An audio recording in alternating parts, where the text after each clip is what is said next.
All right, guys. Clearly, I'm rushing this video. I don't even have my stuff behind me. I'm going green screen. I'm going Acura Greg full mode. I don't have time to change it.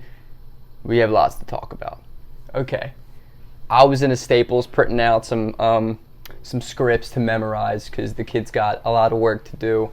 While he gets a notification. I get a notification. I say Doc Rivers signed to the 76ers, and initial reaction. I'm excited. I'm so excited. Man, because it's not Brett Brown. It's a proven guy who is a proven winner.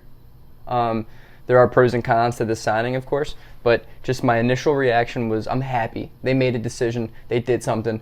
And it's something you can't really be mad at. Doc Rivers is a good coach, dude. It's tough to be mad at this move. I think it's a good move.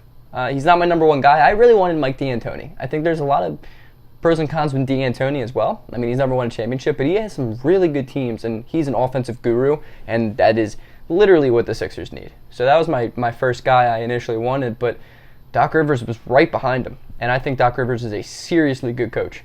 However, on the flip side, we need a dude who can make in-game adjustments well, X and O's. That's what Brett Brown has not done his entire tenure in Philadelphia. He never could make an in-game adjustment. But the thing is, with Doc Rivers, I don't know. I think historically, it's proven that he is a good in-game coach. I think he has outcoached a lot of guys into the way of winning a championship. But this past postseason, man, with the Clippers and losing that 3-1 series at Denver, he has a lot to blame. A lot of the blame on that Clippers loss goes to him. I think it's hard not to. I mean, Zubats played out of his mind. He had like the best plus minus on the entire Clippers team, but for some reason, Doc kept going with Montrezl Harrell, and Montrezl Harrell got murdered all series long, and that was strange. It was really strange how little Zubats played compared to Harrell. I didn't like that. And that kind of turned me off a lot from the Doc Rivers. And I was talking to my brother about it last night, just the possibility of bringing Doc into Philly. And I think we agreed upon that maybe that wasn't the best postseason. But at the same time, I think he's a big name.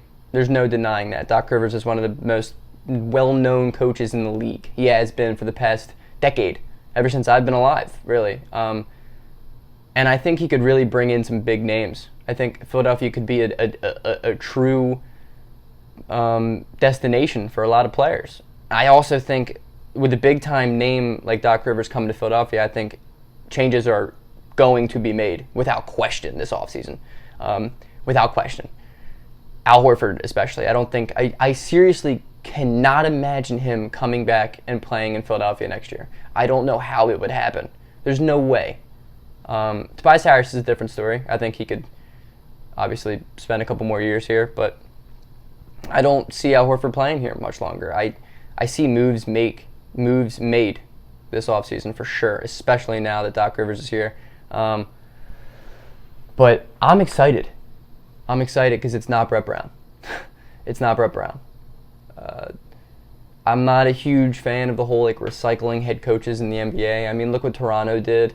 Look what Boston did. They went out and got guys who never coached in the league before, and now look at them. I mean, they're two of the most consistently successful NBA teams.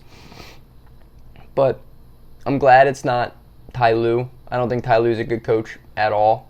I think Ty Lue showed his true colors when he lost LeBron. I'm glad it's not some of the scrubs. I'm glad it's not Brett Brown at the end of the day. And just as a Philadelphia fan, this is exciting. This is really, really exciting. Whether it's a good sign or not, it's just, we got change coming, and we need change, And I think this could be a serious culture change in Philadelphia. I think Doc could really get on Ben, really get on Joel, and just force improvement, and I'm here for it, man. As long as we keep those two, I think we'll be in contention, man. I'm not saying to win a championship, even though we should, but I like it. And I just wanted to come out real quick because my initial excitement's I'm out. I got to come home right now, make a video, and let everyone know. I'm just excited to be a Sixers fan again. It's been a while. It's been a while that I can say that. The past 2 years, it's just been maybe not 2 years ago, but outside of Jimmy Butler, it's been frustrating. It's been so frustrating. But hey, let's bring that excitement back. Let's do something in Philadelphia. Let's make some changes this offseason. Keep Joel, keep Ben. Let them fuel together because they are meant to play together. Let's go. TTP, baby.